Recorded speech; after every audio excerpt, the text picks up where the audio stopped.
اچھے خاصے نوجوان جن کے ماں باپ کی کبھی تکبیر اولا فوت نہیں ہوئی ہوتی ہے، جو کبھی صفے اولا کے بغیر نماز نہیں پڑھتے ہیں، لیکن بچوں کا حال یہ ہے وہ ذہنی طور پر فکری طور پر مرتد ہو چکے ہیں۔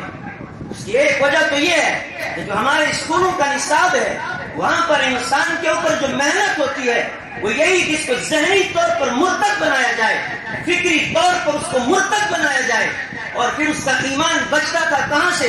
وہ کسی دین ادارے کے ساتھ جڑتا تھا، وہ کسی عالم کے ساتھ جڑتا تھا، وہ قرآن کے ساتھ جڑتا تھا۔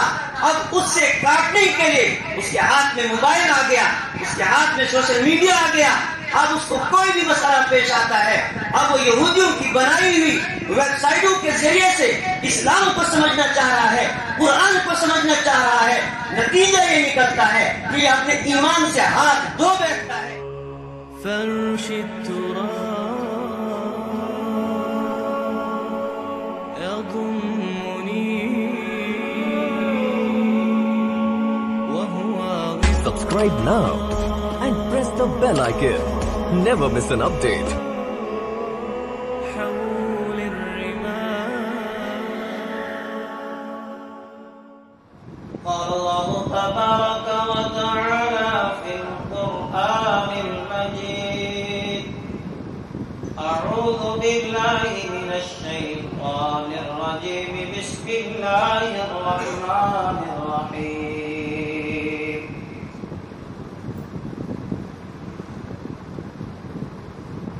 ومن يبتغ غير الإسلام دينا فلن يقبل منه وهو في الآخرة من الخاسرين.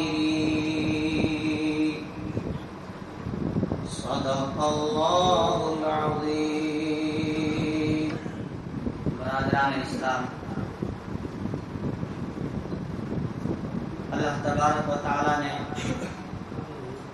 کرم کیا، احسان و فضل فرمایا کہ آج پھر ہم اللہ تبارک و تعالیٰ کے پاک اور مقدس گھر میں جمع ہیں۔ دعا فرمائے کہ اللہ تبارک و تعالیٰ ہم سب کا نہ قبول فرمائے اور ہمارے لیے نجات کا ذریعہ بنائے۔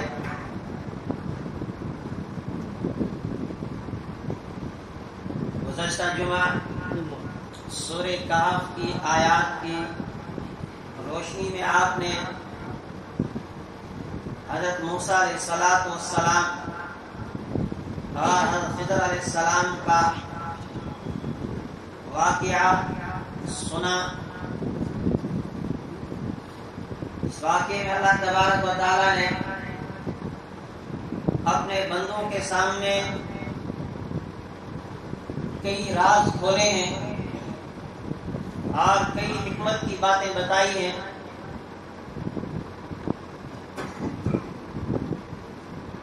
اور موسیٰ علیہ السلام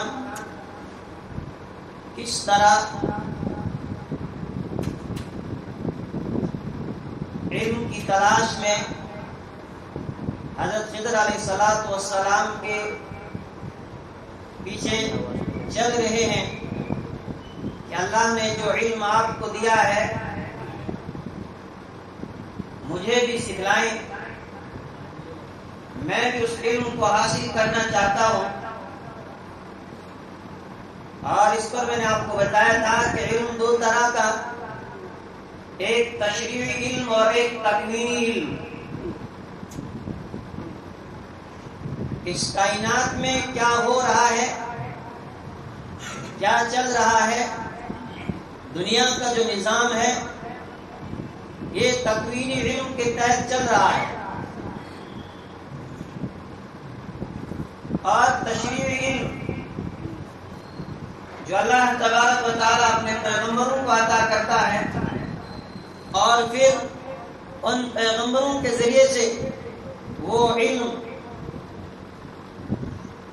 اللہ کے بندوں تک پہنچتا ہے کہ ایک انسان نے زندگی کیسے گزارنی ہے، کن کاموں سے انسان نے بچنا ہے، کون سے کام کرنے کے ہیں، کون سے کام نہ کرنے کے ہیں، وہ ساری تفسیر اللہ نے اپنے پیغمبروں کے ذریعے سے ہم تک پہنچائی ہے۔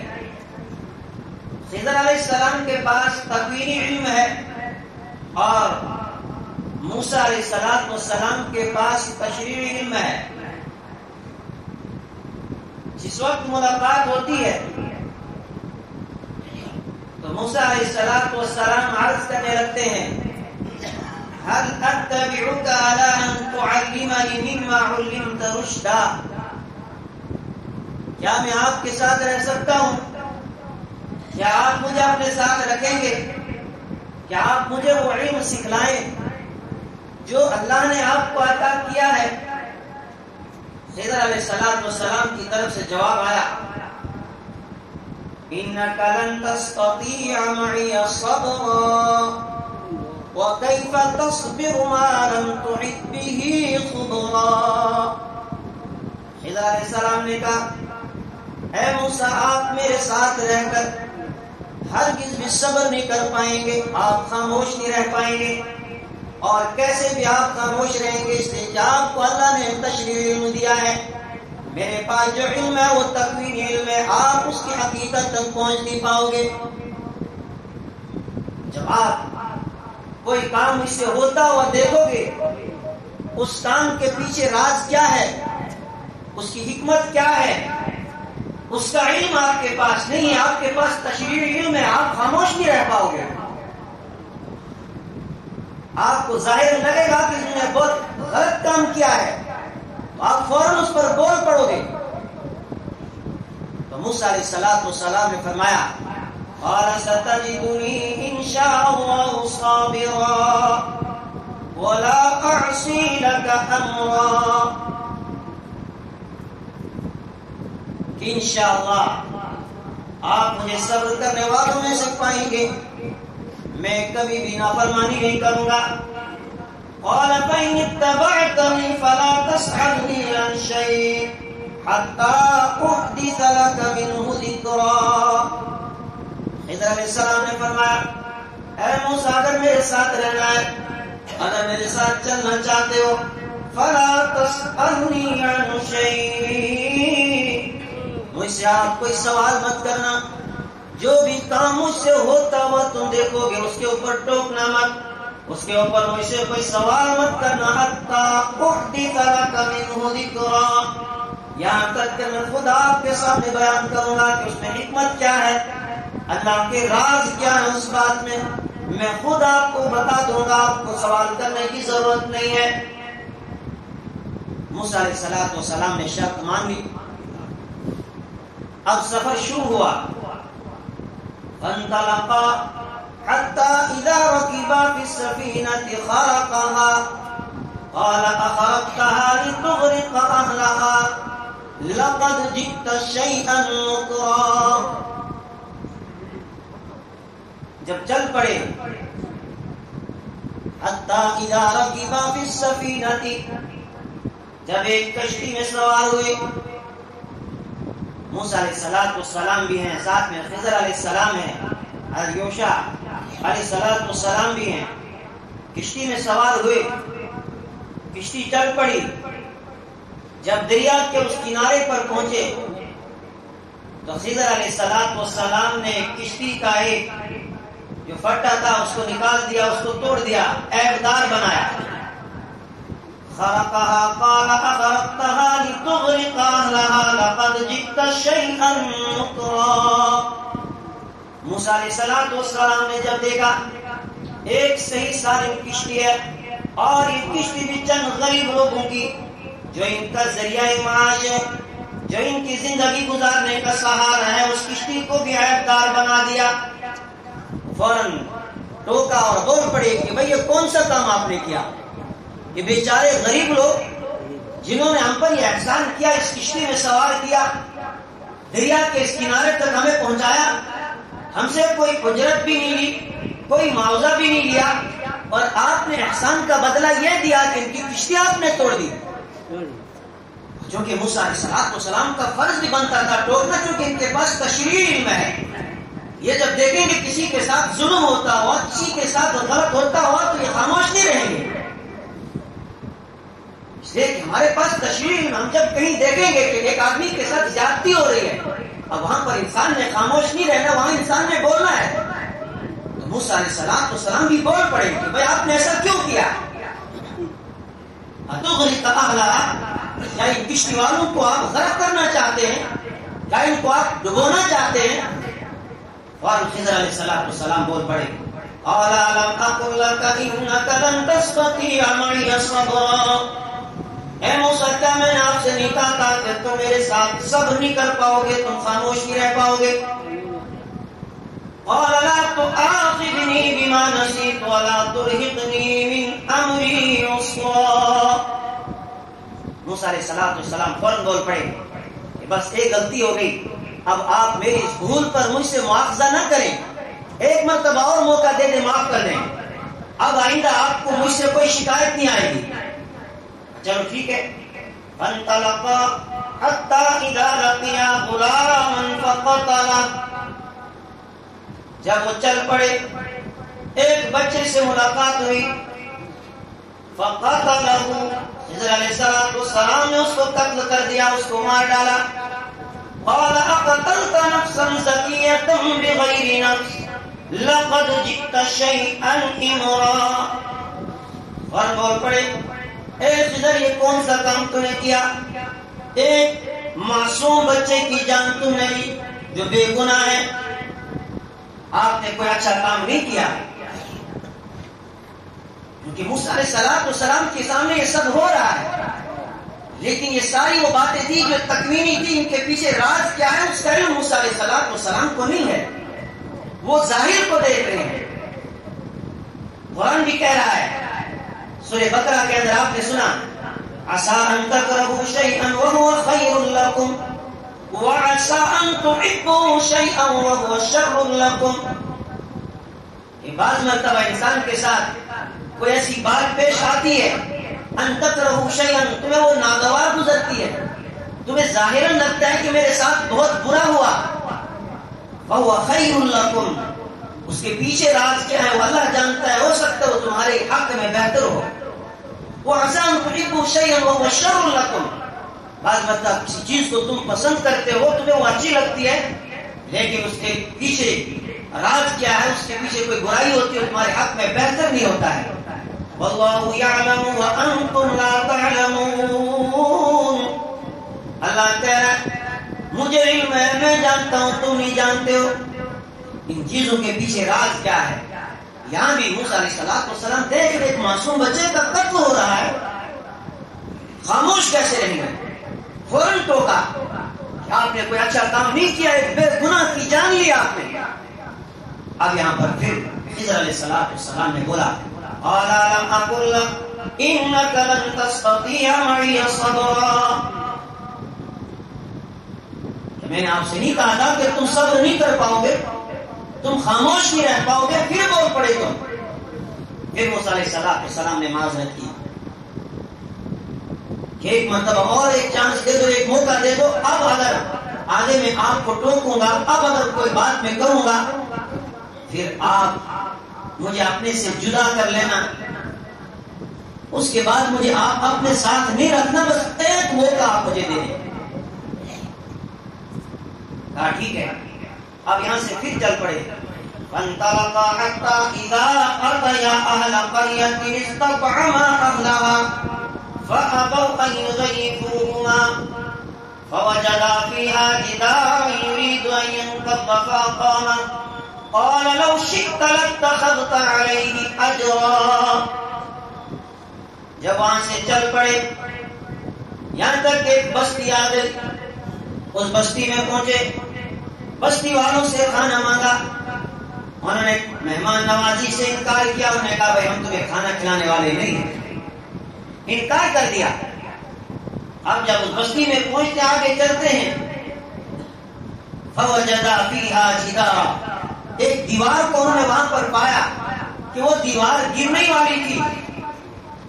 موسیٰ علیہ السلام کو ساتھ میں لگا کے کہا اس دیوار کو سیدھا کرنا ہے.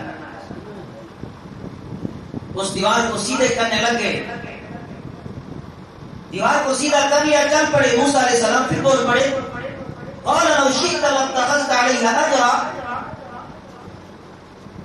یہ کنجوس کو جن سے ہم نے کھانا مانگا، یہ کھانا کھلانے تک ہم راضی نہ تھے، کھانا کھلانے سے انہوں نے انکار کیا، اور آپ نے یہاں پر ان کی دیوار کو سیدھا کر دیا۔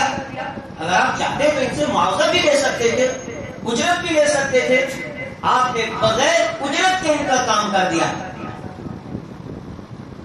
آپ چونکہ 3 مرتبہ ہوا، آپ خضر علیہ السلام بول پڑے، هذا فراق بيني وبينك سأنبئك بتأويل ما لم تستطع عليه صبرا۔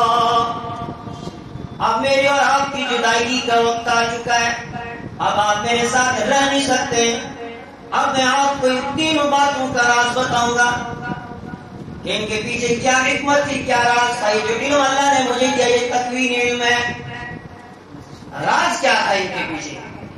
اما السفینۃ فکانت لمساکین یعملون فی البحر فأردت أن أعيبها وكان وراءهم ملك يأخذ كل سفينة غصبا۔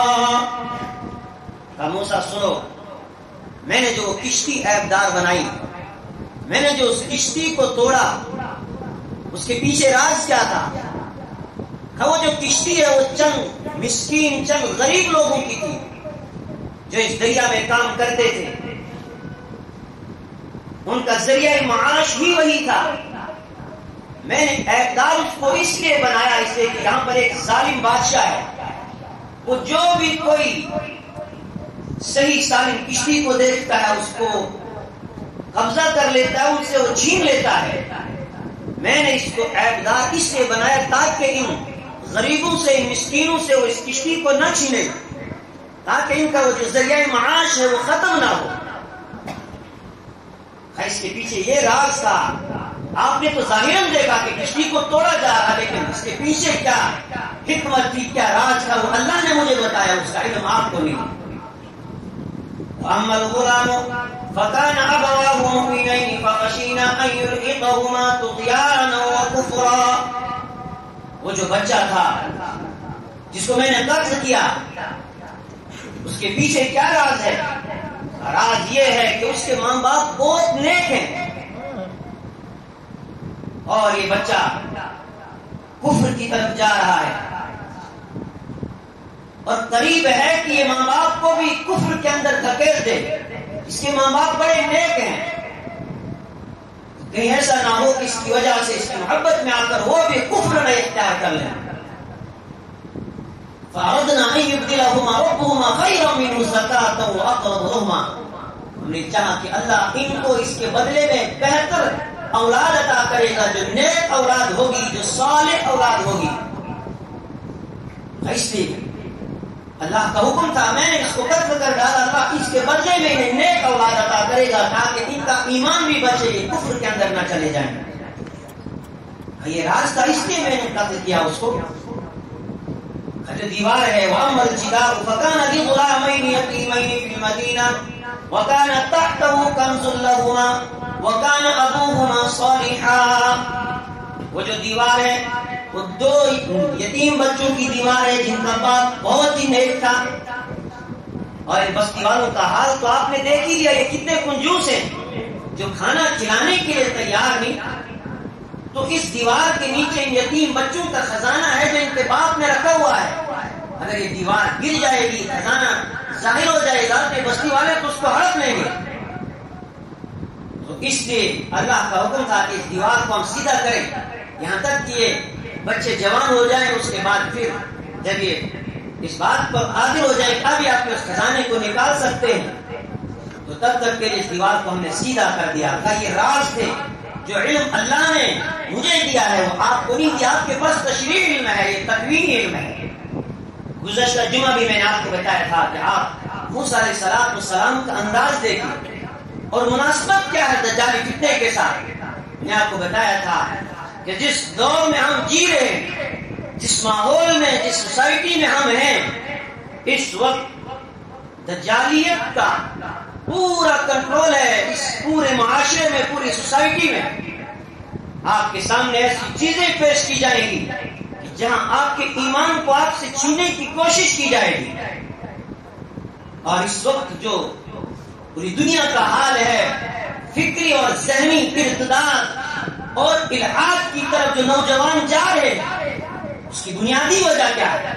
اس کی وجہ یہ ہے کہ ہم نے قرآن کو چھوڑا، ہم نے نبی اکرم صلی اللہ علیہ وسلم کے فرمان کو چھوڑا، اور ہمارا ایمان سوشل میڈیا پہ آ گیا۔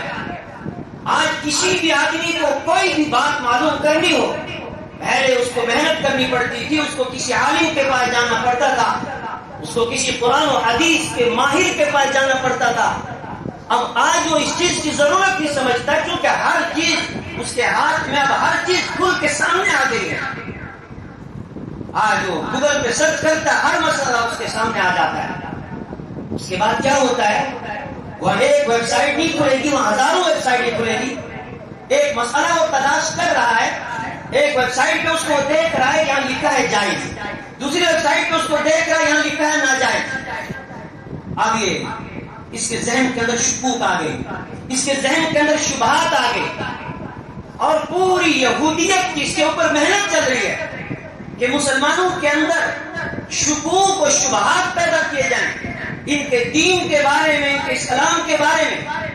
اس سے پہلے آپ پورے اسلام کی تاریخ اٹھا کر دیکھیں، اکا دکا جہاں کوئی آپ کو ملے گا کہ اسلام چھوڑ کر واپس چلا گیا ہو، ورنہ کہیں ایسا نہیں مل رہا ہے۔ آج باضابطہ چینل بنائے گئے، ویب سائٹیں بنائی گئی، اور اس پر باضابطہ لکھا جاتا ہے کہ یہ ایکس مسلم ہے، اور پھر اس کے ذریعے سے چینلوں پر بلا کر ان سے کچھ سوالات کیے جاتے ہیں، اور پھر اس کے اوپر وہ جواب دیتے ہیں۔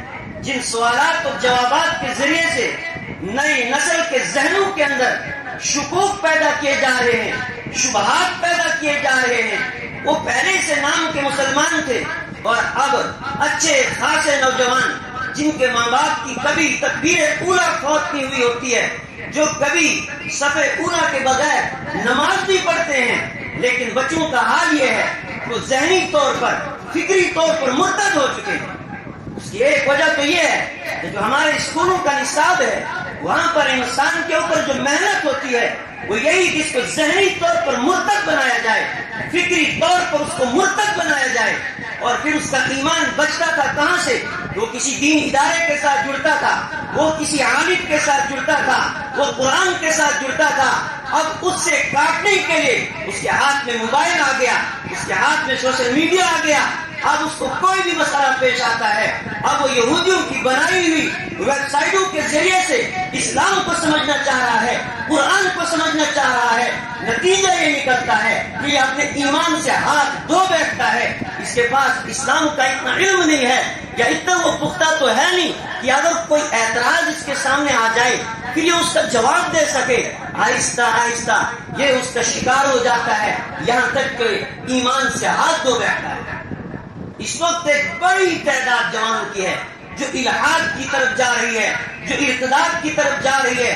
عجیب قسم کے اعتراضات ان کے ذہنوں کے اندر آ رہے ہیں، اسلام کے حوالے سے طرح طرح کے شکوک ہیں، وہ مطمئن نہیں ہیں، ان کے اندر ذہنی خلجان ہے۔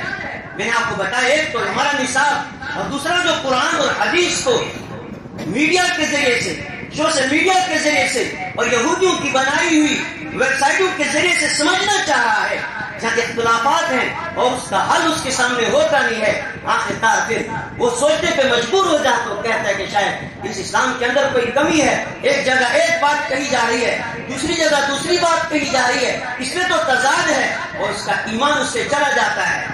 میرے ایمانی بھائیوں، میرے نوجوان ساتھیوں، یہ چھٹائی کا دور ہے۔ اس دور میں ایمان بچانا بہت مشکل ہے، ہر طرف دجالی فتنے ہیں۔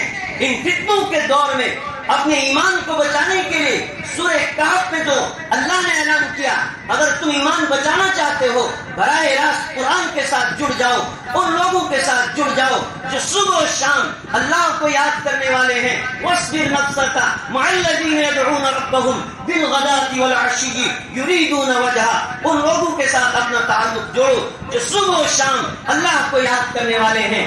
اگر آپ نے سوچا کہ اب ہمیں کسی کے ساتھ جڑنے کی ضرورت نہیں، ہمارے سامنے تو سوشل میڈیا ہے، انٹرنیٹ ہے، یاد رکھیں گے کہ آپ اپنا ایمان بچا نہیں پائیں گے، آپ اپنے ایمان سے ہاتھ دھو بیٹھیں گے۔ اللہ میرے بھی آپ کے بھی ایمان کی حفاظت فرمائے۔ وآخر دعوانا الحمدللہ رب العالمین۔